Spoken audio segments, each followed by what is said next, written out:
এরপরে সবচেয়ে হতদরিদ্র গরিব অসহায় যে, তাকে ডাক দিয়ে বলবে যে এদিকে আসো, তাকে জান্নাত থেকে একটু ডুবাই নিয়ে আসবে, একটু ঘুরে টান দিয়ে আবার বের করে ফেলবে।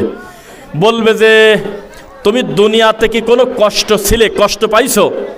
তখন সে বলবে কাল্লা, অস্বীকার করে বসবে, না না না না না, আমার জীবনে কষ্ট কি জিনিস আমি কোনোদিন জানি না। অথচ জীবনে 60 বছর কষ্ট করছে, গাধার মতো পরিশ্রম করে গোটা পরিবারকে চালাইছে, জাহান্নামে একটা সেকেন্ডের জন্য ঘুরে নিয়ে আসার পরে বলতেছে আমি জীবনে কোনোদিন কষ্ট কাকে বলে চিনি না। হাদিসটা কিছু বুঝছেন নাকি? ডানে বামে তাকাচ্ছেন কেন? আমরা কিন্তু এ বিষয়ে খুব সিরিয়াস।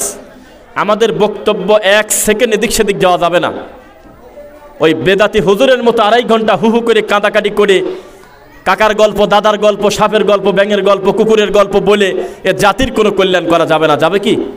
সিয়ামকারীর সামনে রোজাদার অবস্থায় এই কষ্ট নিয়ে 2টা কথা বলতেছি, আপনার মনোযোগ আমরা আকর্ষণ করি ইনশাআল্লাহ।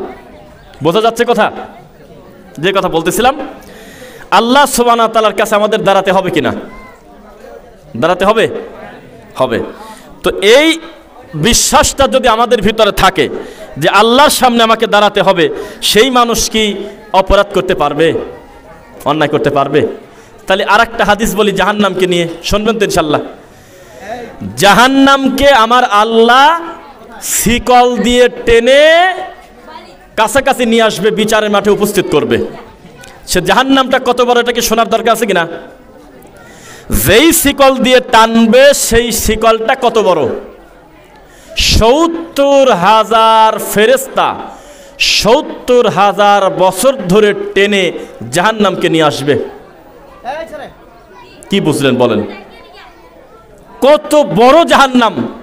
সেই জাহান্নামে আমার আল্লাহ পা দেবে, তার নিজের পা দেওয়ার পরে জাহান্নাম বলবে কদ, যথেষ্ট হয়ে গেছে, জাহান্নাম আর লোড নিতে পারবে না, পূর্ণ হয়ে যাবে।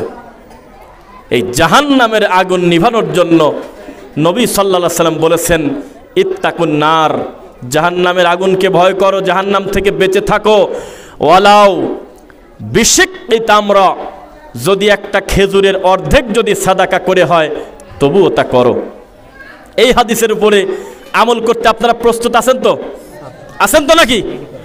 এবার আপনাদের কাছে আমাদের একটি দাবি, উক্ত প্রতিষ্ঠানের জন্য কিন্তু আমার পূর্বে আমার ভাই বলেছেন টাকা দিয়ে সহযোগিতা সেটাও বড় না, আবার মাঝে মধ্যে সেটাও বড়, অন্তত দোয়ার মাধ্যমে আমরা সবাই শরীক থাকবো। কি বলেন? সেটাই যদি হয় তাহলে আপনার কাছে আমার সবচেয়ে বড় একটা দান চাওয়া আছে, সেটা হলে আপনার সন্তানকে আপনি প্রতিষ্ঠানে দিবেন ইনশাল্লাহ। আপনার নাতিকে এই প্রতিষ্ঠানে দিবেন। আপনার বিদাতপন্থী সমাজের বোনের বাচ্চা ভাগ্নি, আপনার বিদাতের ভিতরে থাকা আপনার ভাগ্নিটাকে টান দিয়ে বিদাতি প্রতিষ্ঠান থেকে এনে অন্ধকার থেকে আপনি আলোর দিকে দিবেন, দারুল হাদিস সালাফি মাদ্রাসা ইনশাআল্লাহ। কেন বললাম আপনি? ইউখরিজুহুম মিনাজ যুলুমাতি ইলান নূর ওয়া ইউখরিজুহুম মিনান নূরি ইলাজ যুলুমাত। আল্লাহর এটা একটা সুন্নাহ যে তিনি অন্ধকার থেকে আলো বের করেন, আলো থেকে অন্ধকার বের করেন। আদম আলাইহিস সালাতু ওয়াস সালাম ছিলেন আলো, ইব্রাহিম আলাইহিস সালাম ছিলেন আলো, কিন্তু ইব্রাহিম আলাইহিস সালামের বাপ ছিলেন অন্ধকার, যুলুমাত।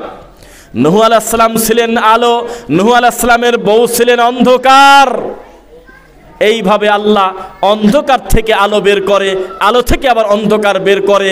আমরা মাঝে মধ্যে বলি ওর বাপ কত ভালো, ছেলে দেখ গাঁজা খায়, বলেন না আপনারা?